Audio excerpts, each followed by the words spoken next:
Wow, that was quick. Hey, Kristen, how you doing? Hello.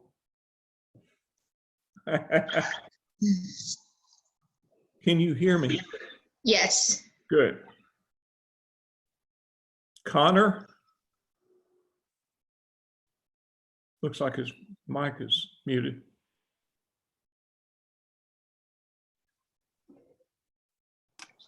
Yes, I can hear you. Cool.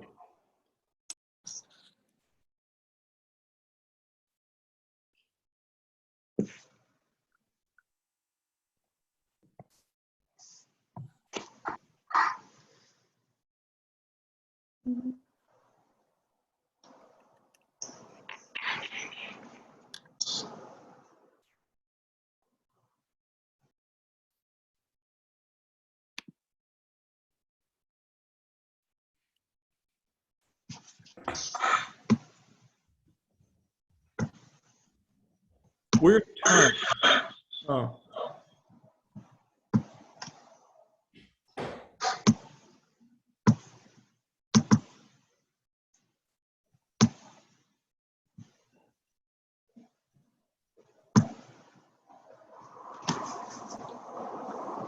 A lot of background noise somewhere.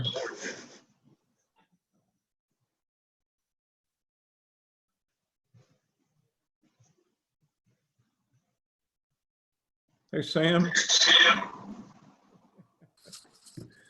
Aneta. Hello. Hello. I can't see you. It's not essential. Ah, good. I can see you. Okay. It's most of the time that you see me, because that means you'll be able to see PowerPoint slides, whiteboard, yada, yada, yada. I'm actually stalling. It's 5 minutes till we start, and I'm just curious, are any of you still in the dorm? Elisa? Yeah, kind of. Okay. Well, yeah, I'm leaving today, so. Yeah.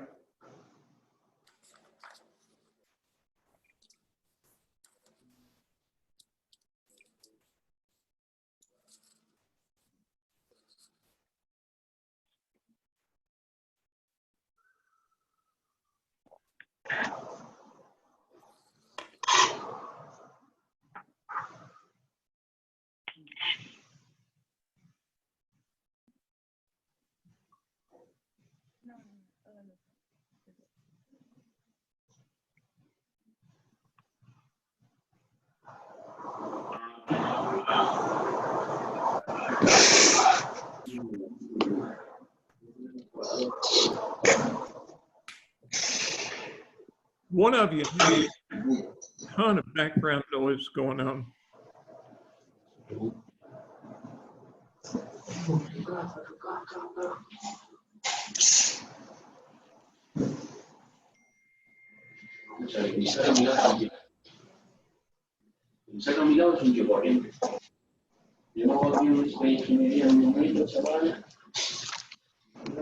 I can hear voice speaking. I don't even know if they're addressing me, but it's unintelligible on my end.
Somebody's microphone. That sounds like a... No, I don't think. No, where's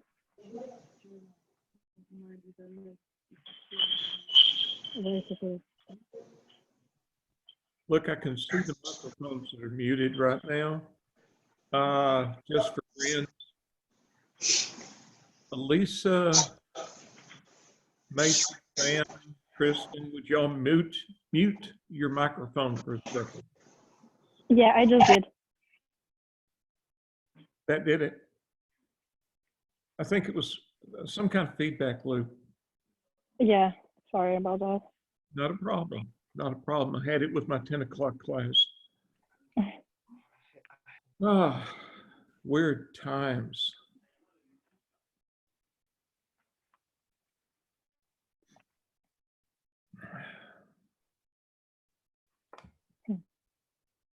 I'm just waiting a couple of minutes to start, and then I've got stuff to tell you, and then we'll get into the PowerPoint lecture, and we'll finish off the risk chapter.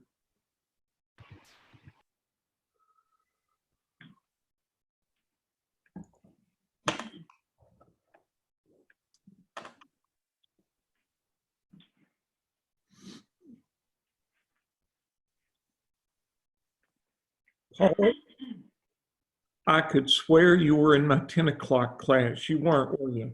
No, I got on too early. I have another Paul I didn't even know about in that 10 o'clock class.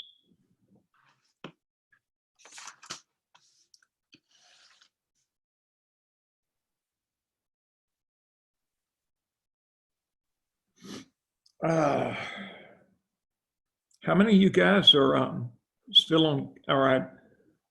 I'm guessing, I can pretty much guess some of you that are still in the dorm. How many of you have gone home? Yeah. I guess home wasn't that far away for a lot of you.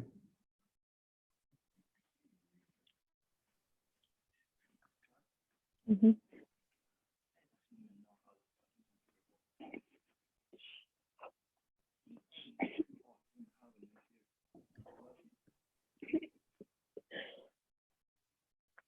I'm cheating every little bit and peeking at the seating chart. Not that I'm taking roll. Doesn't matter.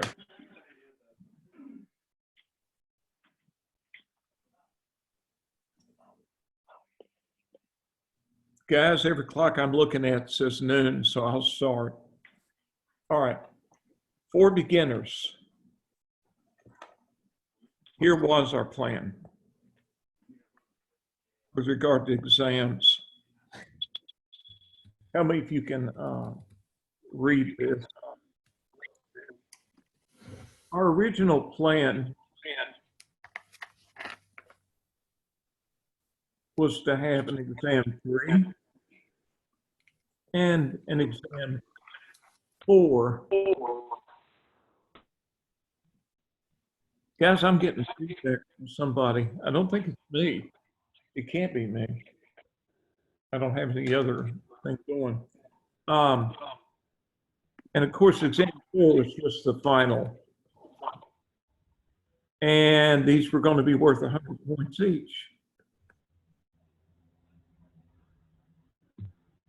But when you go to online exams, they have to be proctored. And we use an outfit called ProctorU.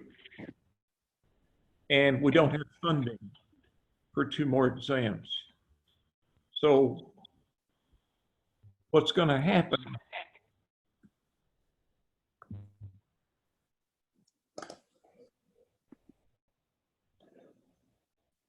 there's only going to be 1 more exam. That's the final exam. It's going to be worth 200 points because it'll cover everything after the second exam. It'll cover 5 chapters.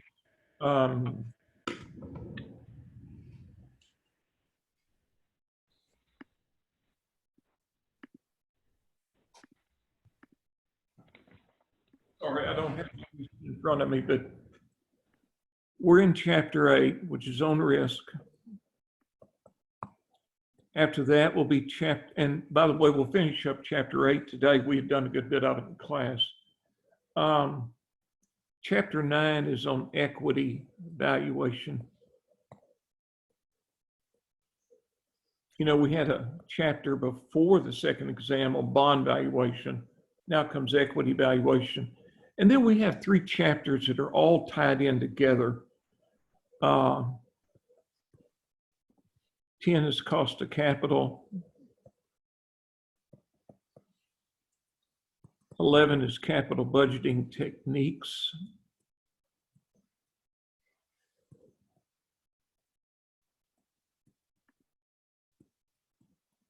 And then 12 is capital budgeting cash flows.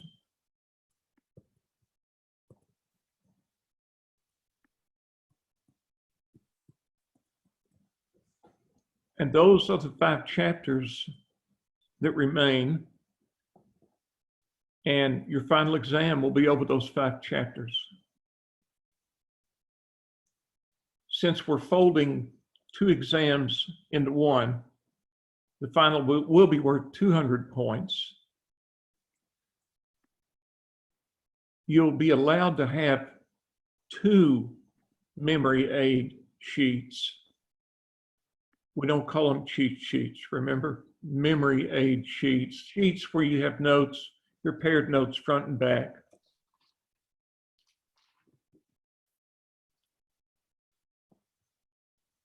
You will need to register for the final exam with some outfit called ProctorU, but I'll give you the information on that later. There's still plenty of time.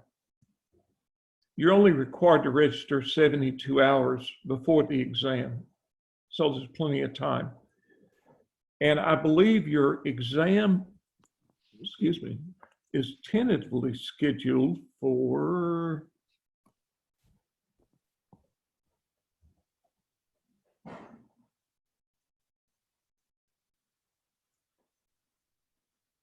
I forget if you guys are Friday, May the 1st or Monday, May the 4th.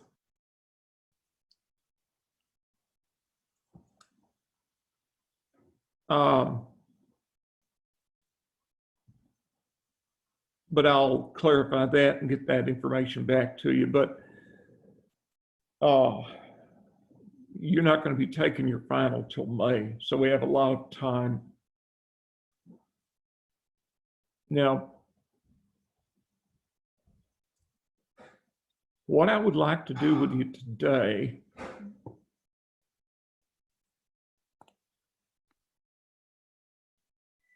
is continue with where we had started with our PowerPoint slides, only I want to back up a little bit. It's like an eon ago that we met. So if you recall,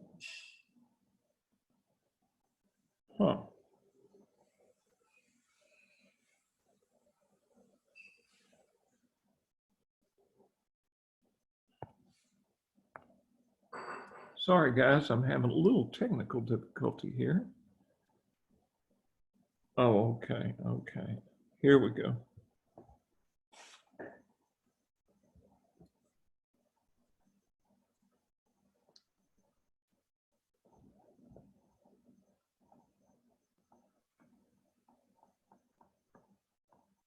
We had talked about diversification and the role of correlation. And I think I pointed out to you that as you add more stocks, one component of risk is reduced.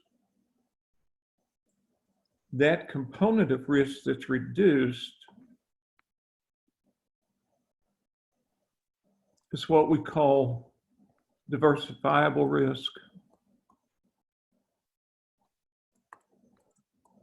Sorry about the glitches, that's a PowerPoint glitch. And another name we gave it to it was unsystematic.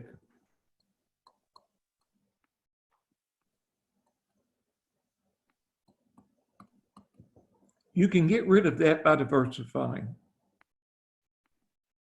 In fact, if you get up to about, oh, I don't know, approximately 20 stocks, you've gotten rid of the vast bulk of your diversifiable risk. What you can't diversify away is market risk. And the measure of market risk is called beta.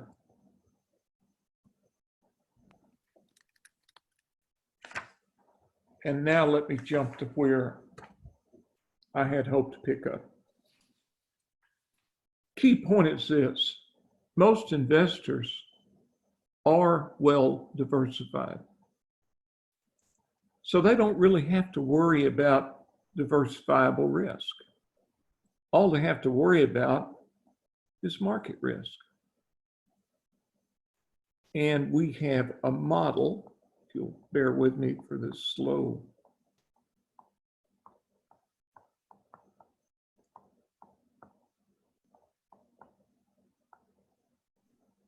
Called the CAPM. That stands for Capital Asset Pricing Model. Now, we had gotten this far in class 2 and done a little bit with it, but I thought it would be good to pick up here, and if you want to think of it as that, as review. There's the Capital Asset Pricing Model. It basically says that a stock's required return, that is a return that's reasonable, is a function of the risk-free rate.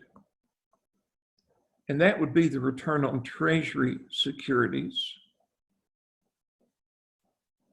the return on an average risk stock. We call it the return on the market, but you know, if they say the market went up 3% today, they mean the average stock went up 3%.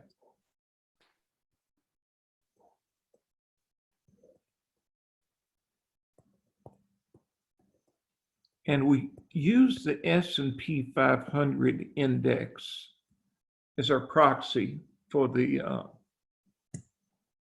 average stock or for the market return. Then, of course, we plug in our stock's beta. The higher the beta, the higher our required return. So basically, the CAPM is a model that shows us what a reasonable return would be. That ought to be our required. The model shows us the relationship between risk and return. And it makes two assumptions. Catch up with you. Yeah, here we are.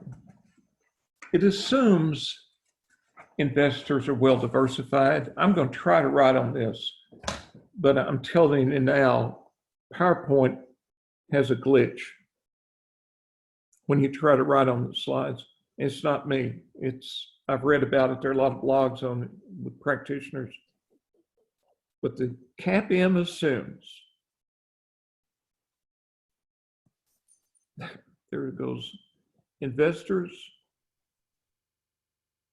are well diversified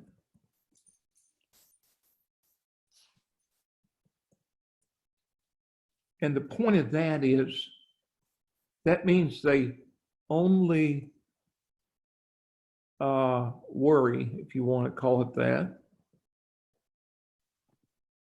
about market risk.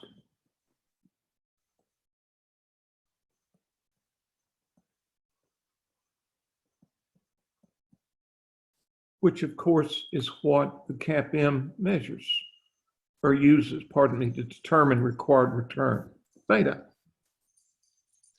The other assumption that CAPM makes is that investors are risk averse.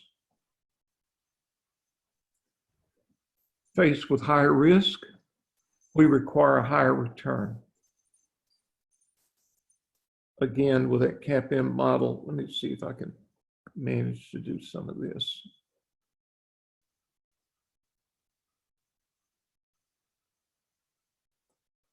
Oh, it's behaving. Faced with higher risk, we increase our required return. So those are the two assumptions. The CAPM assumes everybody's well diversified, so they don't worry about unsystematic or diversifiable risk. It's diversified away in their portfolio.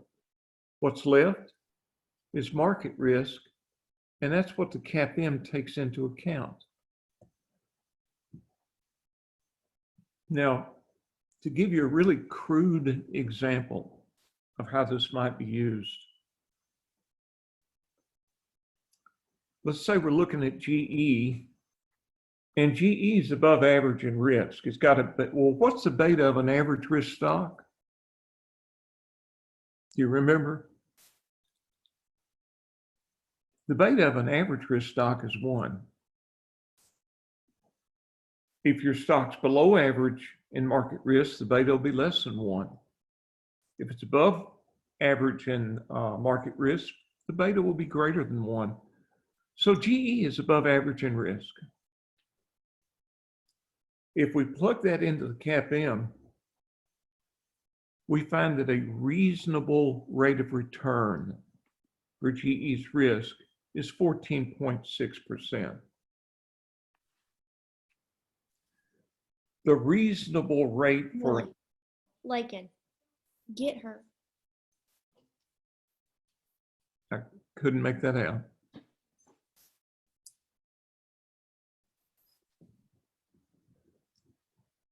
GE's reasonable rate of return would be 14.6. The reasonable rate of return for an average risk stock is only 13.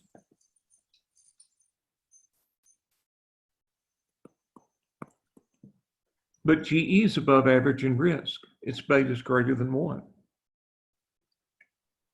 So if we use the CAPM to find out what a reasonable return is, that should be our minimum required.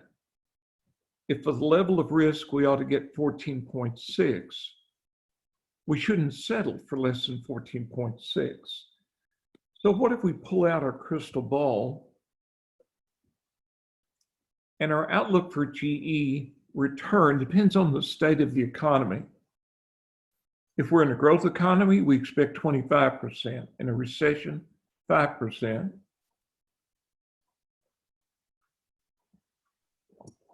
And the probabilities of each are 0.5. So our expected rate of return is 15. This is what we expect. We compare that to what we would require, which I believe was 14.6. Let me see if I can get rid of those little funny lines very quickly. There.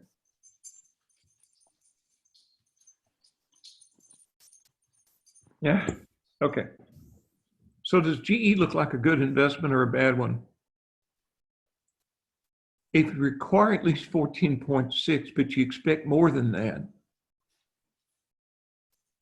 that would be a good investment, wouldn't it? You're expecting a higher return than you require for the level of risk. So this would be a good investment. If I write really slowly, I don't get those funny darting lines. And is a stock that's a good investment one that's overpriced or underpriced? It'd be underpriced, right?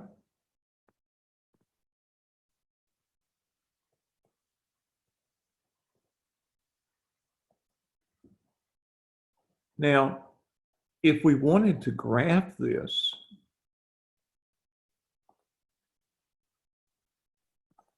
there is our security market line, which simply is the CAPM in graph form. So for example, for GE, with its beta of 1.2, the point on the line is what the CAPM gives us. That's our required rate of return. And obviously, I'm not drawing this to scale. Since we expect 15%, that would be a good investment. And if you'll note, good investments plot above the line. And good investments are stocks that are underpriced, according to our analysis. So if we looked at GE, we had confidence in the CAPM and our forecasts, we would say GE is a good investment and we'd buy it.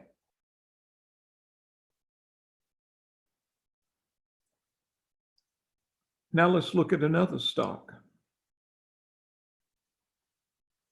Oh, and by the way, everything that we're doing today during this session is being recorded.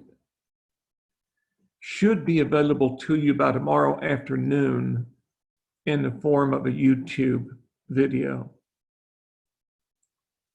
It takes a little while for Zoom to get this to me, and then another little while to get it uploaded to YouTube, and then I'll send you the link or post it to Moodle, one of the two. I'll try sending you the link to see if that works. Just email it to you. I know that would be easiest for you. All right, so that's GE. Its expected return was higher than required. Its expected return was higher than its required, and it plotted above the security market line. And that also meant if it's a good investment, that means the price is too low. So you want to buy it. It's underpriced. Now let's take another stock. Let's say Amazon.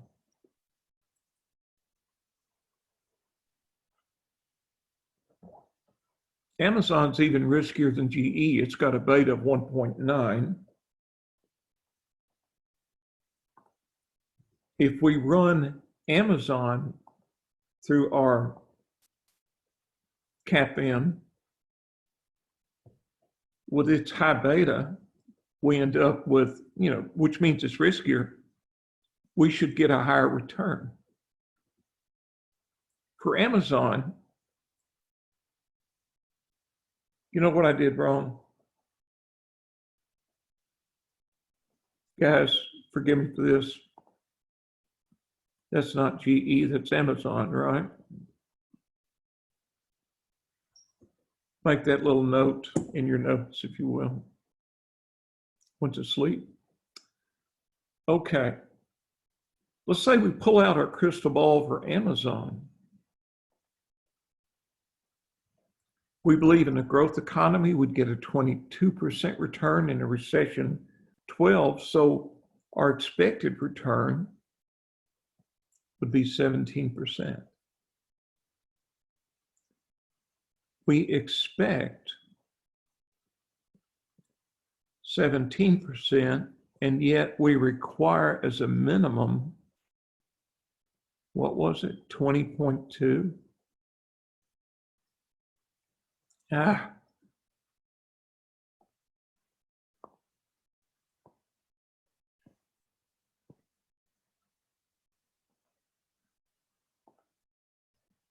So does Amazon look like a good investment?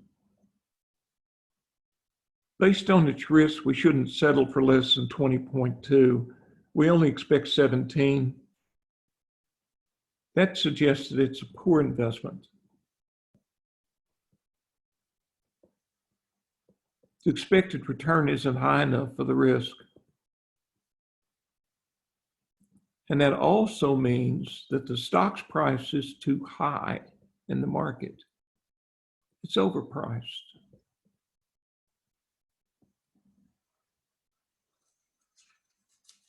And if we do the same thing we did with GE, look at it in terms of our security market line, we require 20.2%, yet we expect only 17. And if you'll note, that means it's a bad investment. Bad investments, poor investments.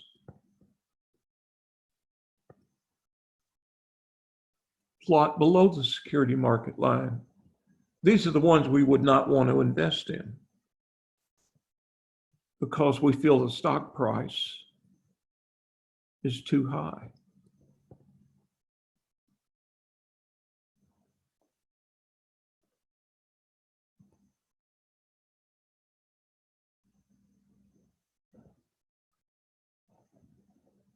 Are you with me on this so far?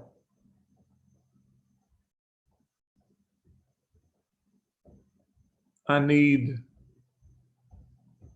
an amen, a yeah, something. Yup. Cool, that works. Yes, Lord. Thank you, Brandon. Okay, now, we talked about expected returns, we talked about required returns, but you can break the required return into two components.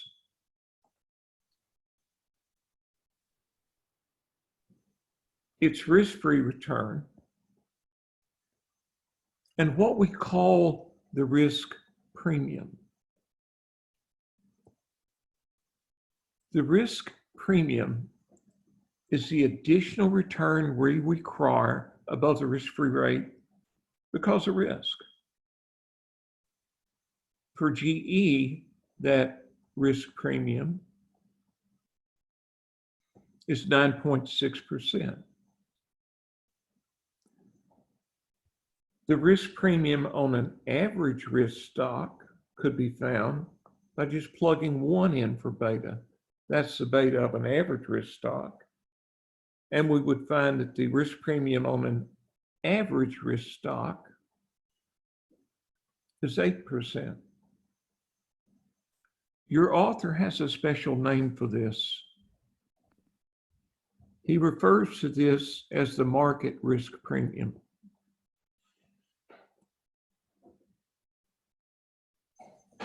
The average risk stock requires 8% more than the risk-free investment to compensate for risk. The higher the risk, the higher the risk premium. For example, with well,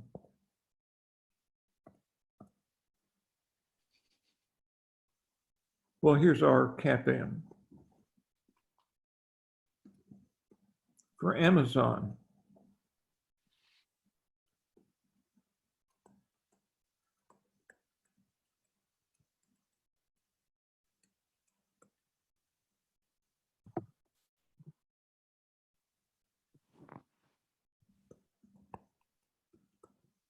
Amazon's risk premium, well, its total required return was 20.2%, but 15.2% of that was the Amazon risk premium.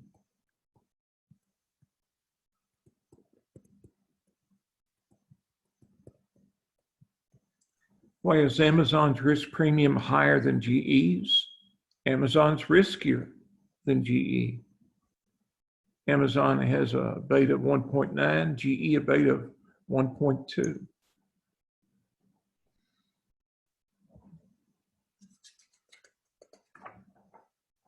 Now, in your slides, there are problems that are in green print with check figures.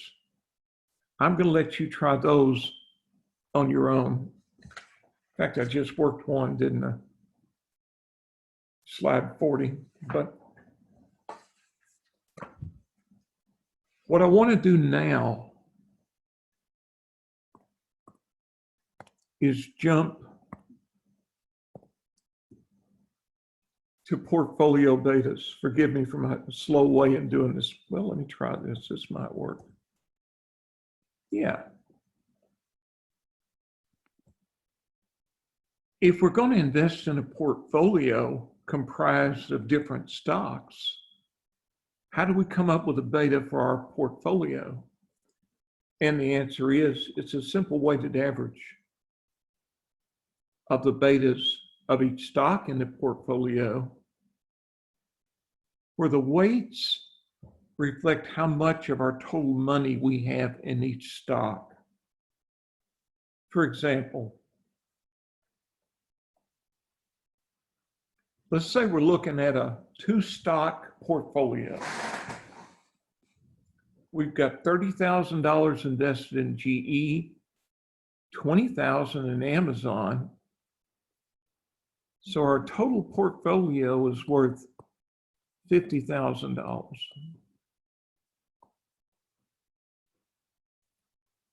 And in our portfolio, the weight for GE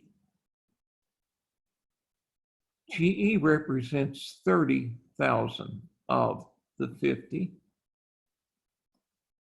So its weight would be 0.6. The weight for Amazon, it represents 20,000 of the 50. So its weight would be 0.4. Of course, if I didn't make a math mistake, all the weights ought to add up to 1, and they do. So what is the portfolio beta?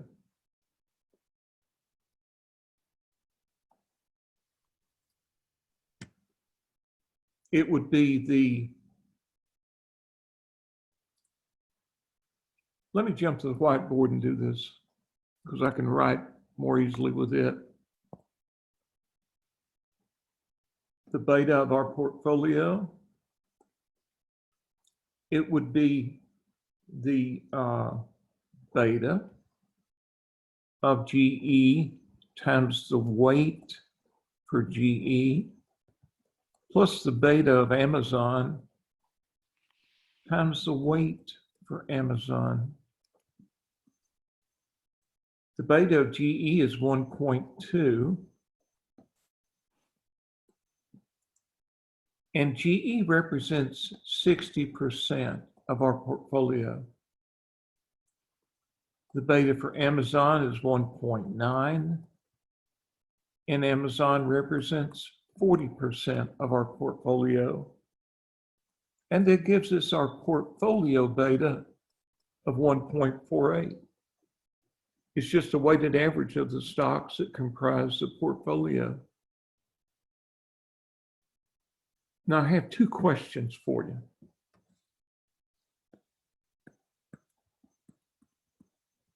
Is this portfolio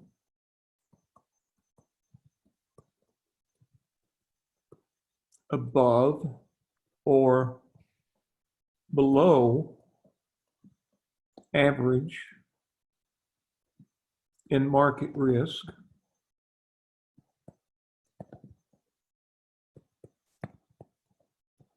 And what's the answer?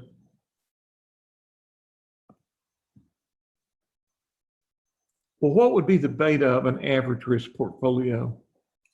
1. So is this portfolio above or below average? It's way above.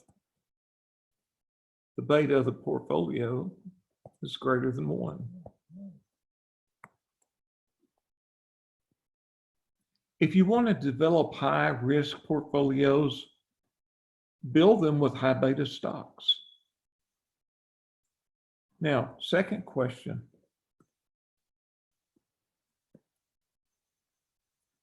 Would we need, let me say it differently, sorry, 1 second.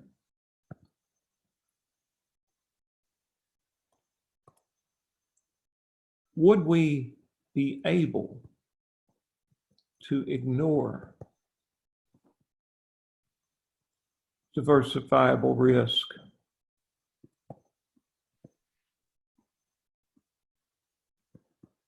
With this portfolio?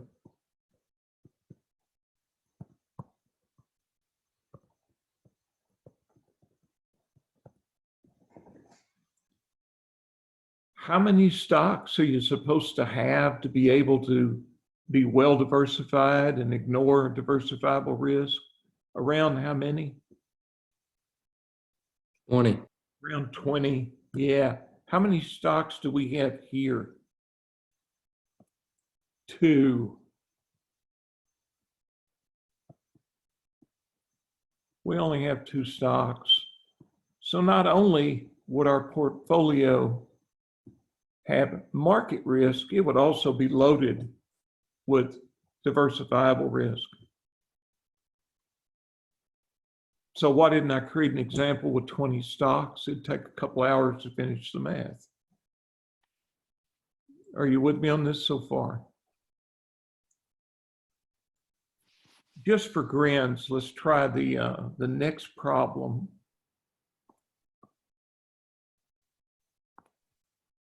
In the slides. I know it's a green problem. I said you could do those on your own, but I think it would help to do it right now. What if we got a 3-stock portfolio? Microsoft, GE, and Birdseye with the amount of money you see invested.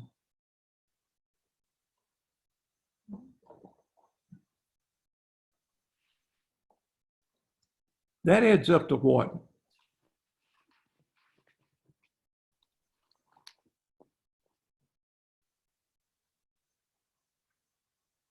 Check me if I'm wrong, but I think that's 50,000, isn't it?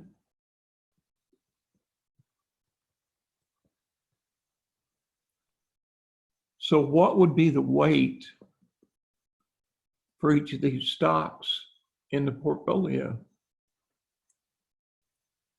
Microsoft represents 10 of the 50,000, so its weight would be 0.2.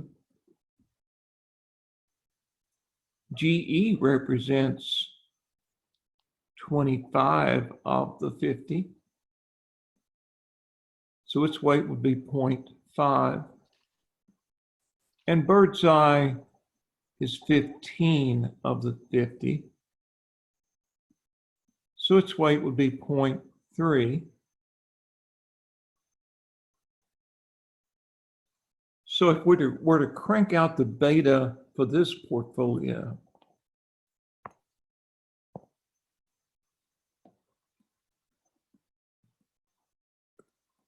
we've got what?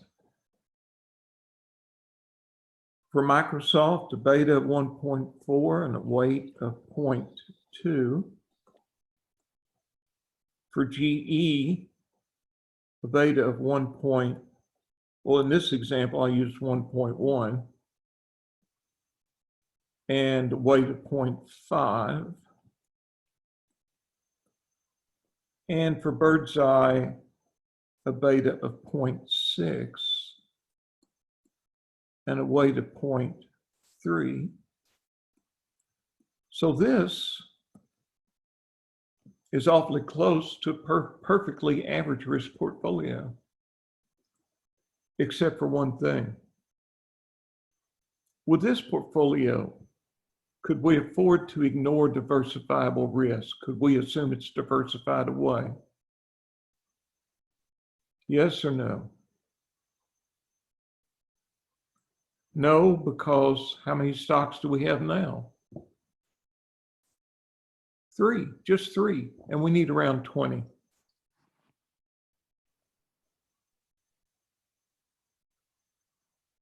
Okay. Now, I drew that security market line like it's etched in stone. Right, whoops, sorry. It's not. It changes constantly. If the Fed feels it should fight inflation, it'll push up risk-free rates, which pushes up the required return on everything. You get a parallel shift up. If the Fed is concerned with inflation, it raises interest rates to make the cost to borrow higher, which cuts back on purchasing power, which cuts back on prices. And of course, if the Fed were going to fight unemployment, like it's trying to do now, it would lower the risk-free rate. What's the problem with trying to do that right now? Where is the risk-free rate right now? 0.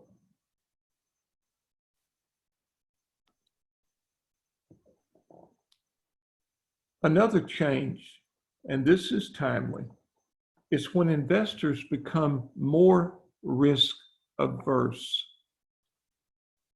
when they become more worried, when things look more uncertain, this thing gets steeper. And that's what's happening now. This is what happened right after 9/11. And we'll talk about this more in the next chapter, but when investor required returns go up, stock prices fall. And I think you've been witnessing that. Now, I've got a bunch of questions at the end, and I'm going to go through those with you because I did with my 10 o'clock class. Not all of them, though. Some of them I'm going to tell you can skip. When is a stock's price in equilibrium? When its expected return and required return, come on, there we go. It's the same. Or in terms of our security market line graph, let's say we've got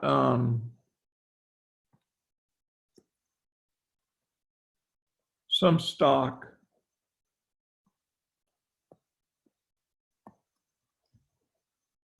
and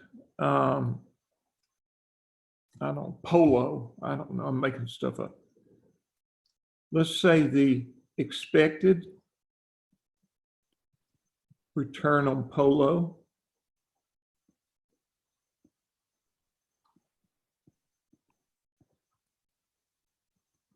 is 10%.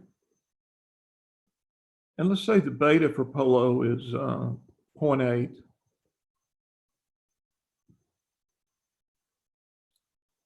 Then where we have a beta of 0.8, the security market line, which is the CAPM, would give us our required return. Boy, did I botch this. May I make one change? Sorry, got ahead of myself. Let's don't say it's expected, let's say it's required.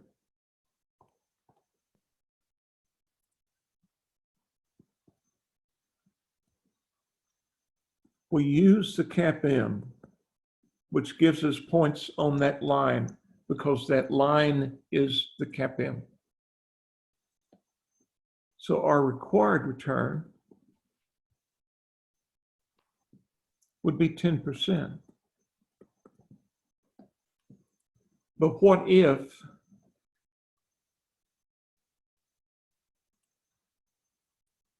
our expected return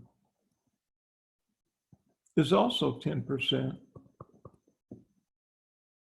then our expected return would plot right on the line too. We expect 10%. We require 10%. So this stock is neither overpriced or underpriced. According to our definition, it's correctly priced. And that would be equilibrium. The reason we call it equilibrium, if a stock is underpriced, investors rush in and buy it, and that changes its return. If a stock is overpriced, investors sell it, and that changes its expected return. But if its expected return and required return are the same, it's properly priced, so investors just sit and watch. Okay. I use this analogy with my morning class. It's like Goldilocks and the Three Bears. That third bowl of porridge was just right. Now, I think I played with this particular slide in class to show you how important it is at your age to take more risk with what you invest in, but you can ignore this slide for purposes of the test. Okay. And I'm going to skip the very next slide. Dealt with something called the arbitrage pricing model. You can skip it. It's really not something to bring up with the principles class anyway. But as we move on, these are legitimate questions. Do all stocks provide both a dividend yield and a capital gains yield?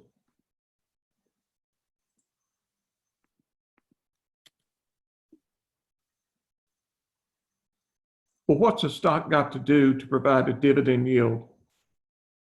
Pay a dividend. Do all stocks pay dividends? No.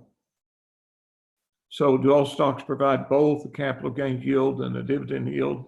No. Some stocks don't pay dividends. In fact, we've reached a point in time when most stocks don't pay dividends.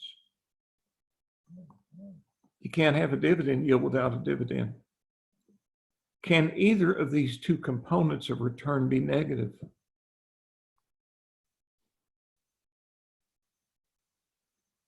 Well, dividend yield can't, the lowest it could be is 0. But what about your capital gains yield? What's got to happen for your capital gains yield to be negative? Stock price drops.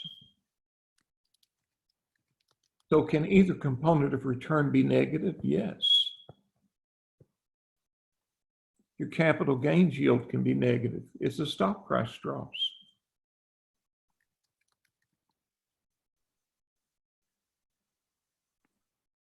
This is like a review of the stuff we covered throughout this chapter.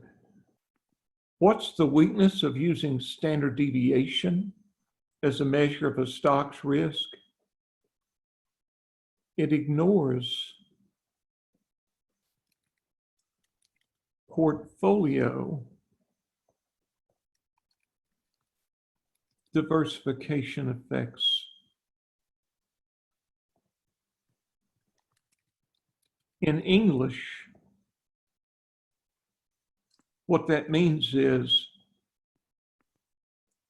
that when you throw a stock into a portfolio, about half its risk as measured by standard deviation is canceled out. And investors don't invest in one stock. They invest in a portfolio of stocks.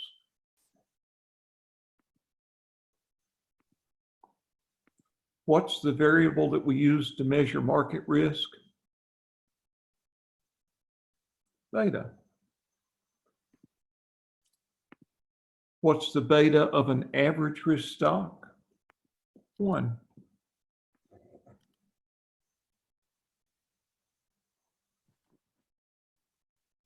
I'm looking to see if something else is covered so that I figure out whether I need to bring it up right now or not.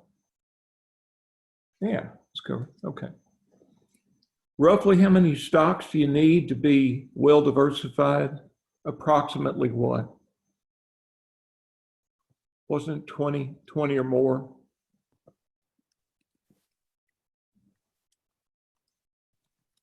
So why do institutional investors like pension funds and mutual funds, why do they invest in hundreds of stocks instead of just 20? If you take a $20 billion pension fund and they only invest in 20 stocks, that's $1 billion in each. If they decided a stock was overpriced and wanted to sell it, the market wouldn't absorb that much money, that much stock dumped on the market. So institutional investors spread their money over hundreds of different stocks so that they don't have so much invested in any one stock that they can't sell it without crashing the market.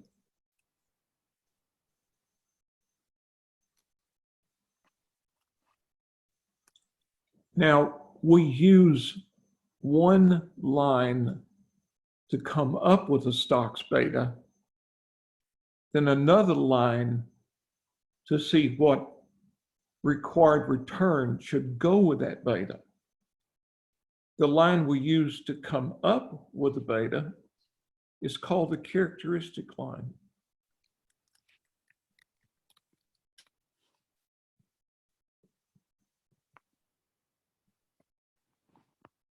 And the slope of the characteristic line is beta. That's where we get beta. If you look up betas online, you know, if you go to Yahoo or Wall Street Journal or wherever you look to get your beta, they construct a characteristic line based on the last 5 years of monthly returns on a stock and then on the S&P 500. And the slope of that line is where they come up with their beta.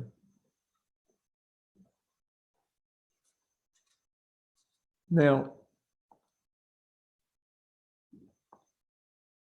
what is the term for the line that shows a trade-off between market risk and return?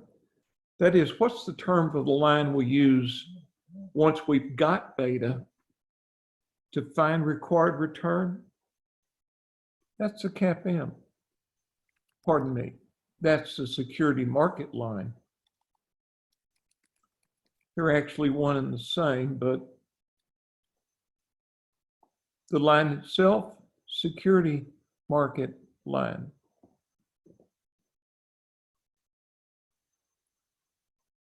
What are the two basic assumptions of the CAPM?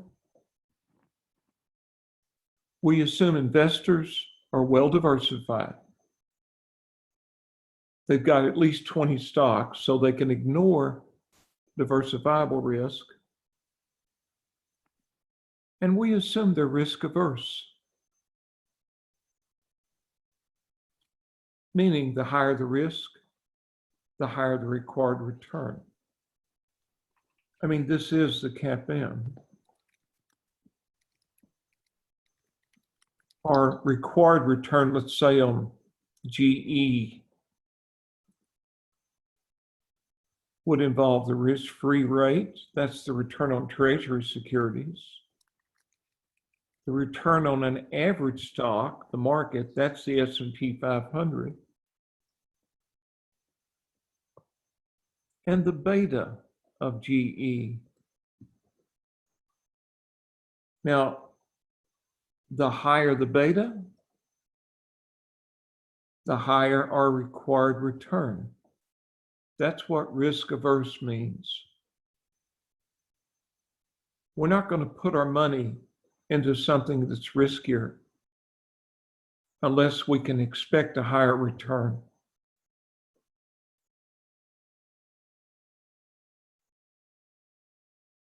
Now, the remaining questions on this page you may ignore. They will not appear on your final exam.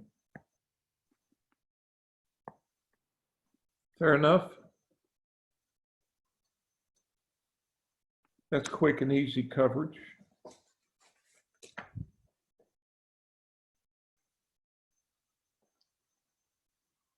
Yeah, that too.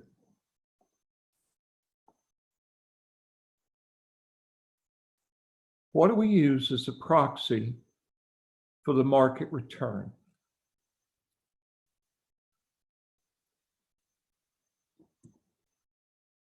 That's supposed to be the average risk stock. We use the return on the S&P 500.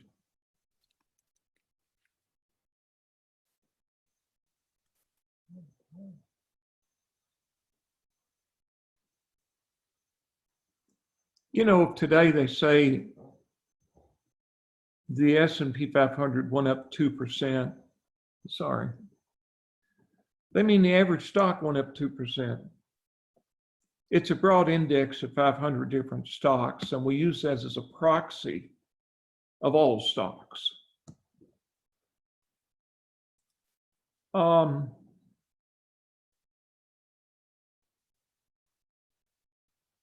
What do we typically use as a proxy for the risk-free return?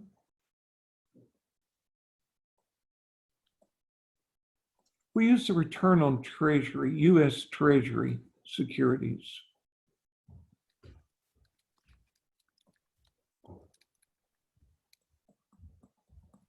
Treating them as if they are risk-free.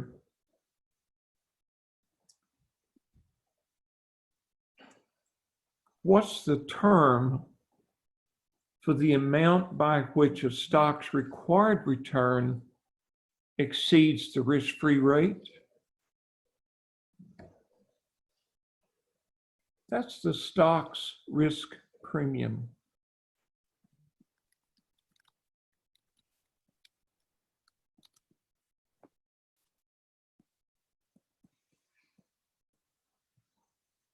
If you recall with a CAPM,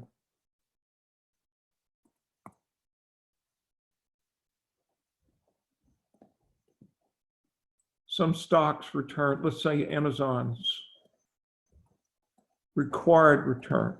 That's the CAPM. It gives you the required. It gives you what's reasonable. So it should be the minimum you require. Risk-free rate plus the return on an average risk stock minus the risk-free rate times the beta of Amazon. And in our example,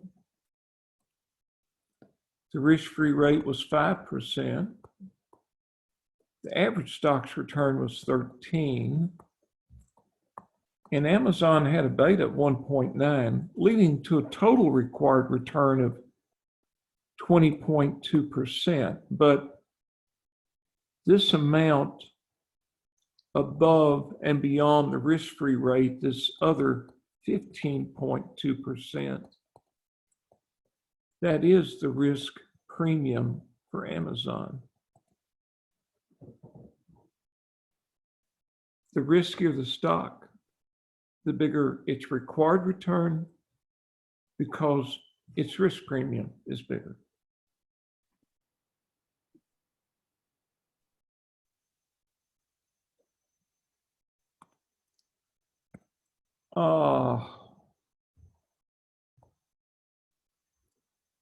What is the relationship between beta, a stock's beta, and its required return? Positive. The higher the beta, the higher the required return.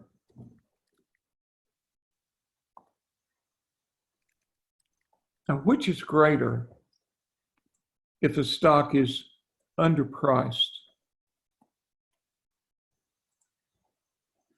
If a stock is underpriced, does that mean it's a good investment or a bad one? If it's underpriced, that would make it a good investment. We'd want to buy it. And that means the expected return is bigger than the required return.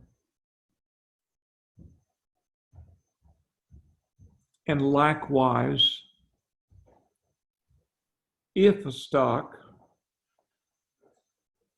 were overpriced,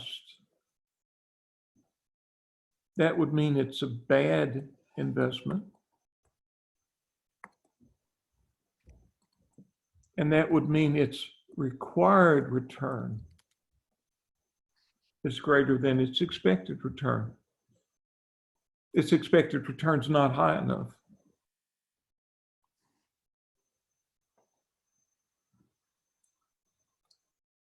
Where do good investments, acceptable investments plot relative to the security market line? Do they plot above it or below it? Above it. Their expected returns are higher than the required return, and the required returns on the security market line.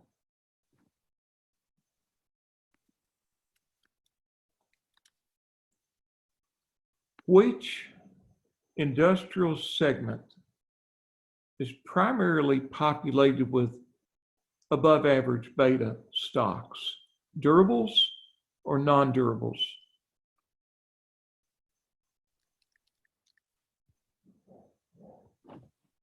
Durables. Companies that make or sell products are expected to last for several years. Automobiles, appliances, things like that. What segment is populated by companies with below average betas? The non-durable segment.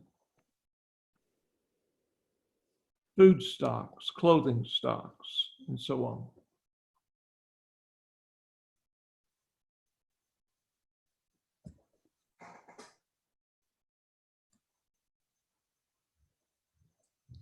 Anytime you have a question, speak up. I haven't been asking for questions. I guess I should have.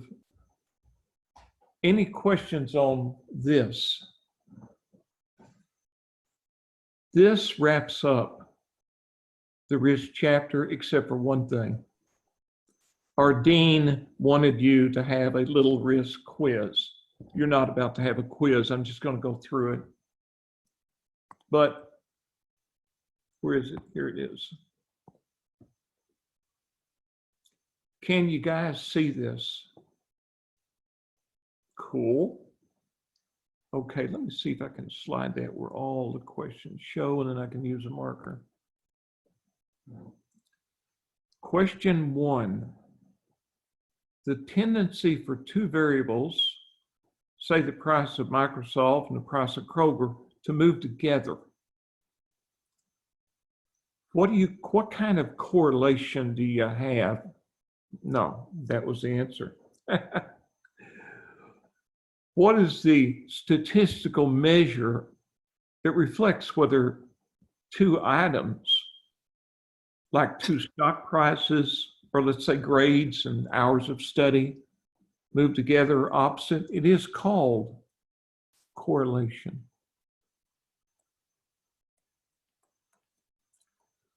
When you get to your statistics class, they'll either use the symbol rho or R. Since R represents return in this class, I like to use the symbol rho for correlation.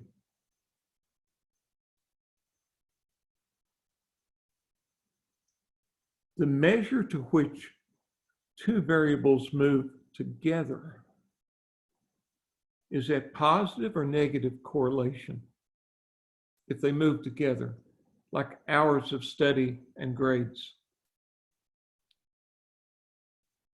Is that positive or negative correlation? Positive, isn't it?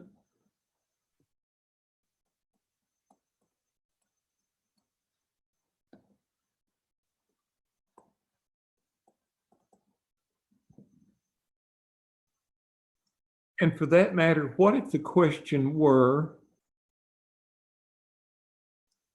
what's the degree to which two variables move? I don't know, try this. What if it were the word opposite?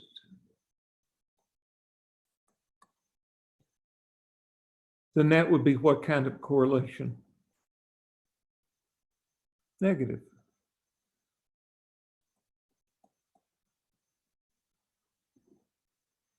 Like my class example of the price of movie tickets and movie attendance.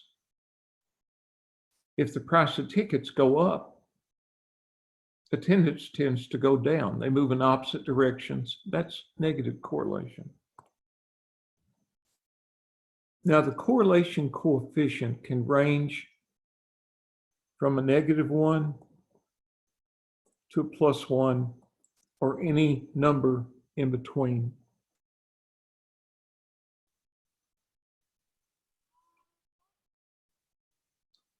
Well, there's my question I made up earlier. A negative correlation indicates that two variables move what, in the same or opposite direction?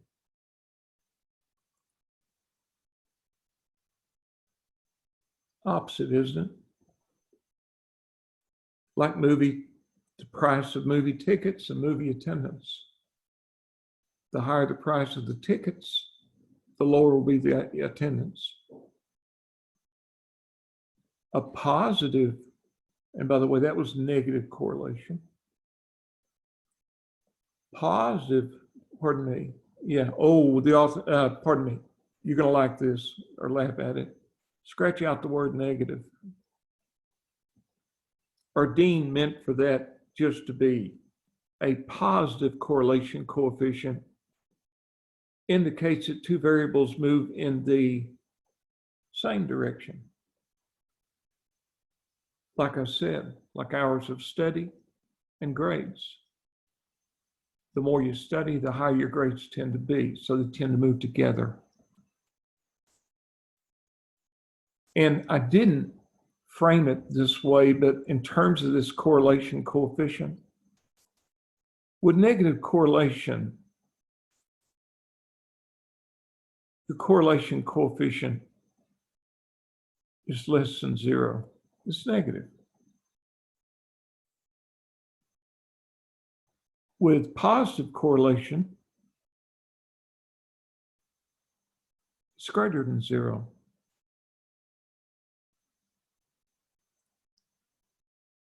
So if the correlation coefficient between movie ticket prices and attendance was a -0.2, rho would be a -0.2. It'd be less than 0.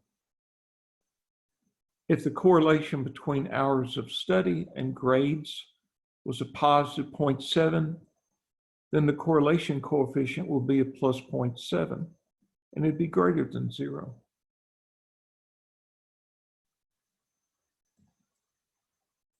A perfectly positive correlation is one where two variables move exactly together to the same degree at the same time.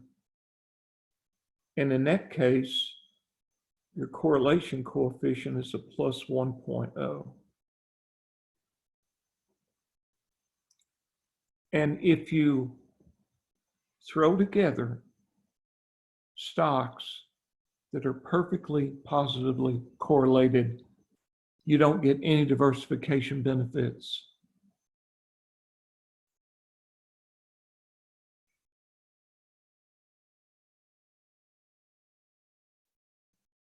A perfectly, emphasis on perfectly, negative correlation is where two variables move exactly opposite. You know, if ticket prices go up 3%, attendance goes down 3%. If ticket prices go down 8%, attendance goes up 8%. They move to the same degree, but in opposite directions. And that would be the case where correlation was a perfect negative 1.0. And you won't find that in stocks. Whoa. The correlation coefficient between average stocks, it's positive, but not 1.0. As long as the correlation coefficient is less than plus 1.0, you get some diversification benefits. The lower it is, the greater your diversification benefits. Like I said, it can range from a +1 to a -1. And the lower the correlation coefficient, the greater your risk reduction, or the greater your diversification benefits in terms of reduced risk. So if we had like part A to question 8, if you had a correlation coefficient of a plus, it's not showing up, is it? A plus 0.7 and a choice of one that was a negative 0.7, which would give you greater diversification benefits. The lower correlation coefficient.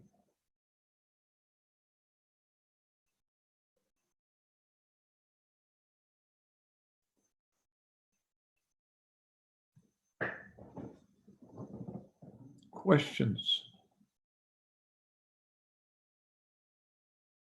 I know I threw you a curveball telling you you've only got one more test and it's worth 200 points, but I don't have a choice. Online exams have to be proctored. By the way, how many of you have ever had a proctored exam? That is, been required to use ProctorU? Some of you have. Your final, you're allowed 3 hours for your final. The clock doesn't start running until ProctorU gets through its vetting process. And I can tell you now, it's frustrating. You don't have to register for the exam until 3 days before the exam, so there's plenty of time. And I'll send you that information, but each of you will individually need to register with ProctorU for your final exam, but the school covers the cost. But when you sign in, they'll make you do all kinds of things. They'll make you take your camera and pan the room to show there's no one else there helping you. Oh, I forgot one other thing. Since the final exam is worth 200 points, you're allowed 2 sheets of memory aid. Or maybe I already said that. Don't remember what I've said to you and what I said to my 10 o'clock class, but 2 sheets front and back of any notes you want, typed or handwritten.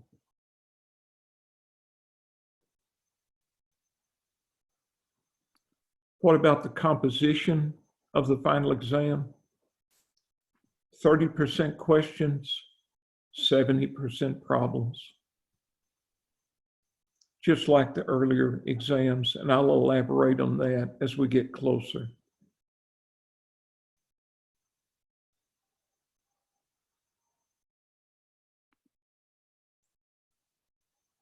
This class meeting is being recorded.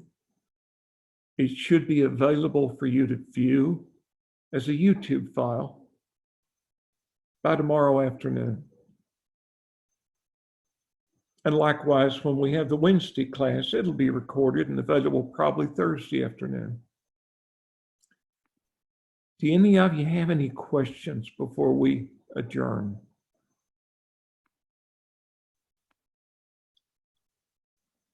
Weird times, huh? I'm 72 years old. I've never seen anything like this.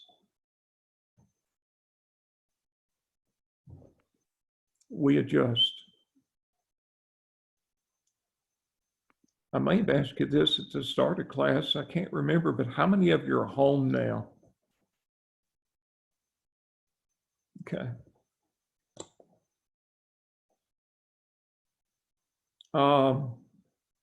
If you have no further questions.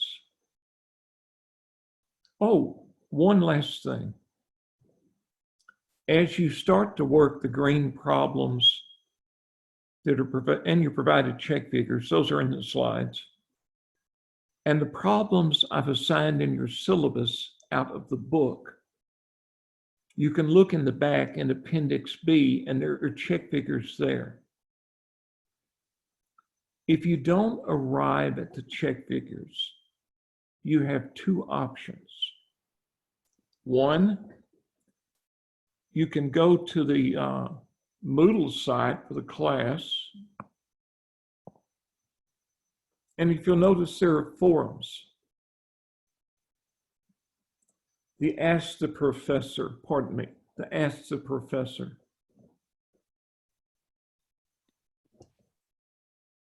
Better yet, let me ask this question. How many of you guys have used Moodle with other classes? Pretty much all of you, I would assume. I mean, we've been doing this even with our classes that are not online, but you can, for instance, in chapter 8, whoa, did you see that? I don't know if you saw what I did. And you've got a question. Oh, what happened? Oh, here we go. Add new question. And, you know, I'm having to type. I don't know how to get my, well, I'm not going to play with it now, but let's say this is problem, don't type too well, do I? 7. Then down here, you can, you know, tap up your work. If you're not getting the check figure, post it. And then I or anyone else in the class can respond. And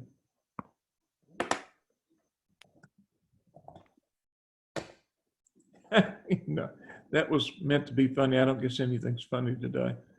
But my point is, that's one thing you can do. Something you may prefer to do. Let's say you work out a problem on scratch paper. Use your cell phone.